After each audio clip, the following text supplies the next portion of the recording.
Today we're going to explain how to use all the contents of the Blacky Sack. First off, the Blacky Sack by itself is a cloth that you can clean your goggles with and all that kind of stuff.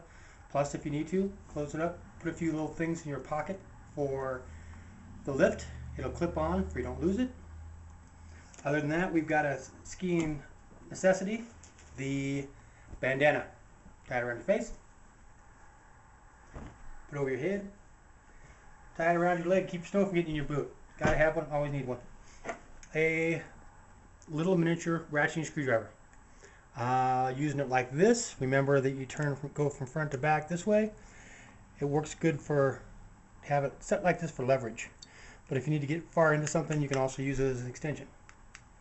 You've got a big one and a little one. If you need more, these little bits are purchasable anywhere. Next, you'll have a edge file. The edge file has two sides, 190, 188. Of course, 88 is a 2-degree indent, which is the one I prefer to use, and you probably should too. So make sure it says 88 when you're using it, and you'll always be on that side. This is our rub-on wax. It's a cold rub-on wax. This is an all temperature. We'll use it to get yourself set up and good for running a couple days. Also, I have two stones. One is just a normal stone, good for everything from detuning to edge work. This one I've labeled 2 degrees. I put electrical tape around it. 2 rounds of electrical tape equal 1 degree. So there's 4 on this, and if you are 3 inches away from that mark, that'll give you 2 degrees edge. For your back leg, you will set your board back 2 degrees, which is good for not digging into hard things. This is a 3M very fine cloth, or scrubby pad. Scrubby pad. Works to take off and smooth out your board. This is just another big clip and a bag to put some little things in. That's everything that's in the sack, and now here's how to use it. You already know how to use this, and how to use this. We'll be using everything else in your pack today. First thing, since we are doing a cold wax, our bindings do not need to be loosened or anything of that nature. But, as I've learned already, always before we go, we need to double check, tighten your bindings.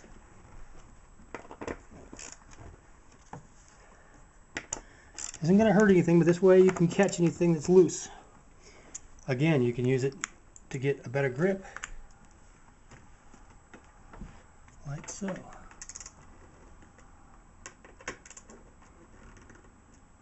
Another good use for this tool is to play with your bindings. Play with the angle you have with your feet and toes versus where it is when you're with your stand. I like to use either a 5-degree out and a 15-degree out. On my front foot, 5 on my back. That's a pretty neutral for me. And to see where your stance is, you should just lay out your feet, spread your legs to where you like them, and that should be about the distance between your feet on your bindings too. Okay. First thing I'm going to do is I'm going to take care of the edges first. We'll need all 3 stone and the 2 grinders. First off, we're going to detune the snowboard, which, just to let you know about this, your tip is the widest part forward and backward on each side of the snowboard. It does absolutely no use at all being sharp. And most snowboards are plastic now. So if it's plastic, don't worry about this. But if it's metal, you're just going to grind it off. You want a nice, smooth, round edge that does not bite, does not catch on anything.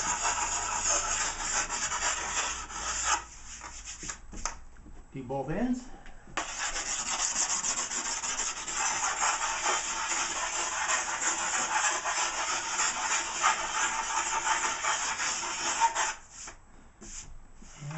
Nice and smooth. You can barely even feel it with your hand. Next, I'm going to take the second stone, put my thumb here to give myself a little bit of pressure. I'm going to run down the length of it from the bulb on one side to the far side, just like so. You catch a little base occasionally, not a big deal. The idea is just to get this uniformly 2 degrees. That feels nice and smooth. Careful not to run against the edge. Then I'm going to take the 88. There's 90. There's my 88. I'm going to back up this just a little bit in there because I only want to sharpen the edge. Which side goes on top? The 88. The 88 will show you and you'll set it on top like that. Now, one side bites and the other side is kind of smooth. You want to find out which side bites and you use that side. And you're going to use it by pressing in and pressing down at the same time. You'll feel a grip. Do this a couple times. Even more if you got notches or anything else in your board. Then we're going to follow through, do the same thing on the other side. The sharpening waxing we're going to do is good for 2 or 3 days of snowboarding. But I do suggest every couple of years, or every year or so, depending on how many days you put on your board, or if it's damaged, to go and get a flat, have your board done by a professional.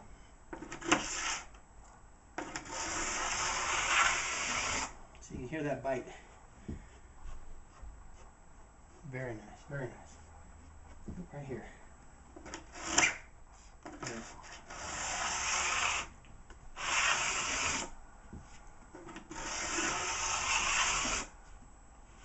Okay, good. Now, the last thing we're going to do is going to need our pad and our wax. And even this, at this point, we're going to wipe off all the excess, anything that's on the board. We're also going to look for our board for any gouges, divots, places that might need a little more waxing. I'm just going to take it flat. We're going to do what's called crayoning. And that's just white wax around the board. Don't need a lot on your nose and tail. Remember, you wear your most wax off where the bindings are, so make sure you got a nice area right there. Any spots you want to touch up, just touch them up like you would with crayon.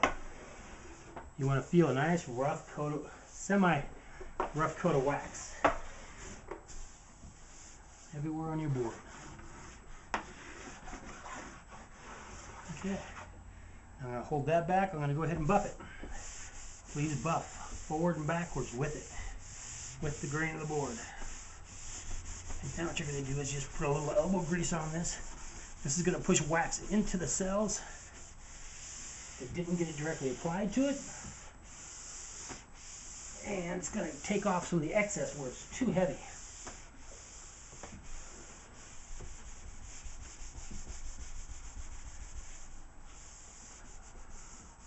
You see any spots that look too strong? Go ahead and buff it. Feel your board, you should feel a little bit of a wax. But for the most part, it should feel very smooth.